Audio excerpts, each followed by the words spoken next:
when using the homing attack, you want to make sure that you're above the enemy, specifically above the top of the enemy, because that's what Sonic targets. He doesn't target the middle of the enemy, or just any part of it. It has to be over the top. And it works. Well, most of the time. This is what happens when you don't target the top of the enemy. I'll start from right here next to this pole. Hang on. You get a jump dash, and that's why the homing attack sometimes fails. But above the top of the enemy, you get a normal homing attack. You know these red springs. They bounce you a certain height in pretty much every game, but in this game, if you homing attack them and hold the jump button the whole time, you get much higher, and that goes for every giant triple spring in this game. Now, Artificial Chaos. You know how to deal with these? They're vulnerable when their arms are out. This counts for every character type. Here's how to deal with an Artificial Chaos in the mech stages.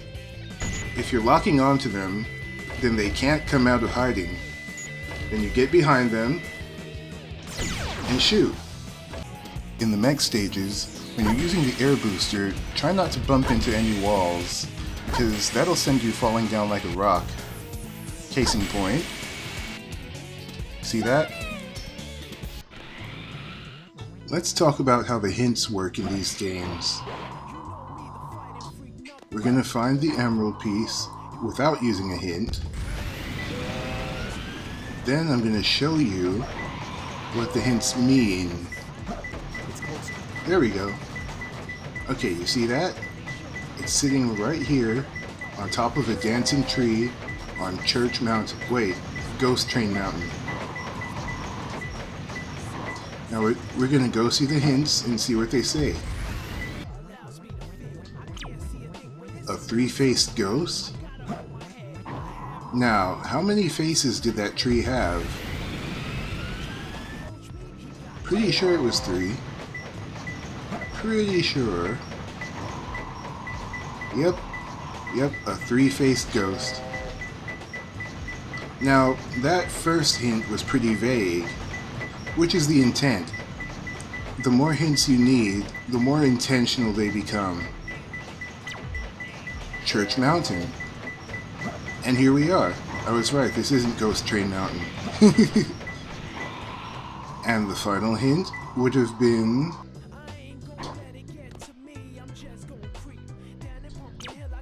above the ghost tree. Now, if you pause, a three-faced ghost, Church Mountain, above the ghost tree. You combine the hints you get. The hints in this level are either written backwards or they mean the opposite of what they're saying.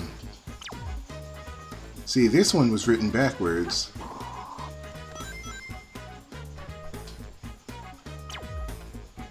The highest place, meaning the lowest place, meaning somewhere down here. Unless it's the lowest place of a different planet or something. Don't bother.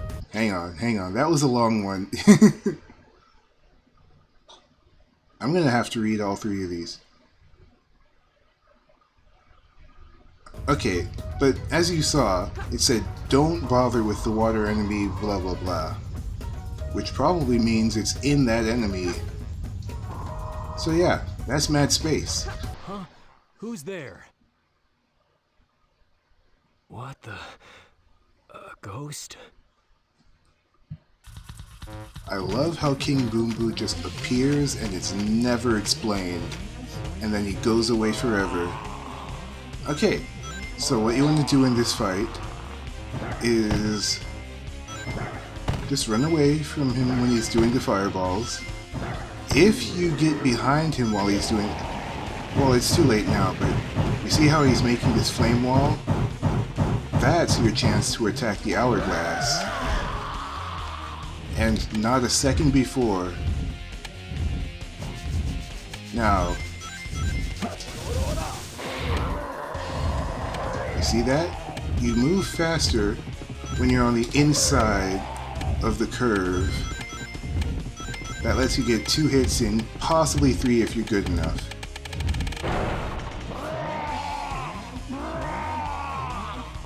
Now once you get to the halfway point, he starts speeding up and doing a bite attack. If you're on the outside of the curve, he'll catch up.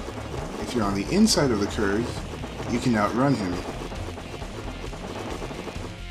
He'll start his fireball attack and laugh at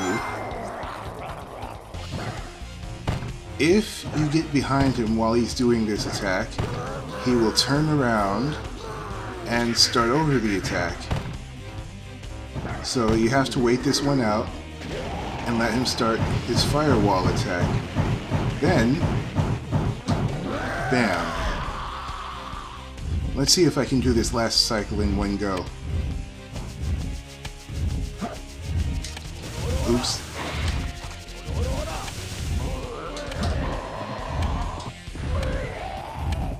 Come on, come on, come on. If not, it's okay. Ah, so close.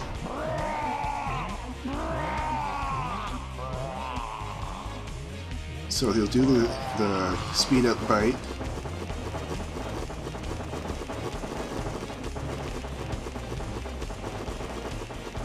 Come on. Then fireball. I love the rainbow tongue. Then firewall.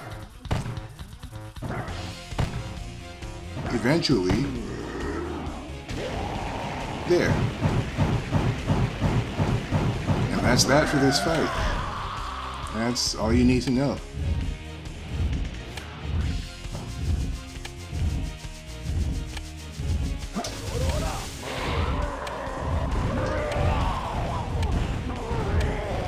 Goodbye, Ghosty.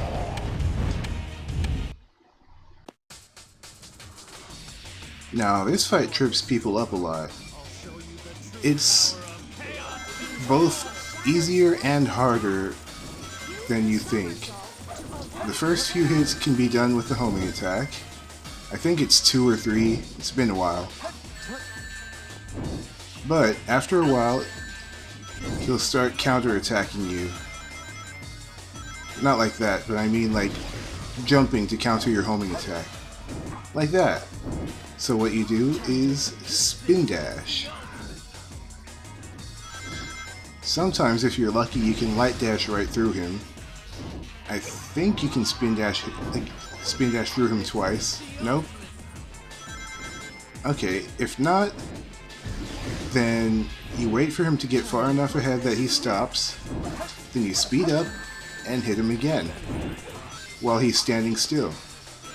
And you do that for the last 2 hits, and you're golden. Sure, the game could explain this better, but that's what I'm here for.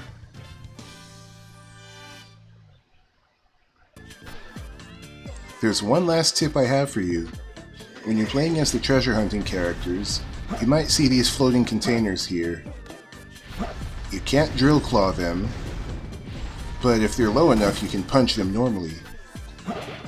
If you happen to find an emerald that's inside one of these, you have one attack that can break these containers. You spin around in place, hit the punch button, and that's your move. It's this. Both Knuckles and Rouge have it, and you get some good height off of it too. Basically the same as a normal jump. One more bonus tip. When you're swimming, you're vulnerable to attack. But if you hit the jump button, you'll basically be in ball form despite not looking like it. So if you touch something, bam. Like the ghosts, they're enemies that you can damage by hitting them. If you're not doing the jump, like if you land again after swimming, you're vulnerable. See that? So make sure when you're swimming, you hit the jump button at least once. And try not to land.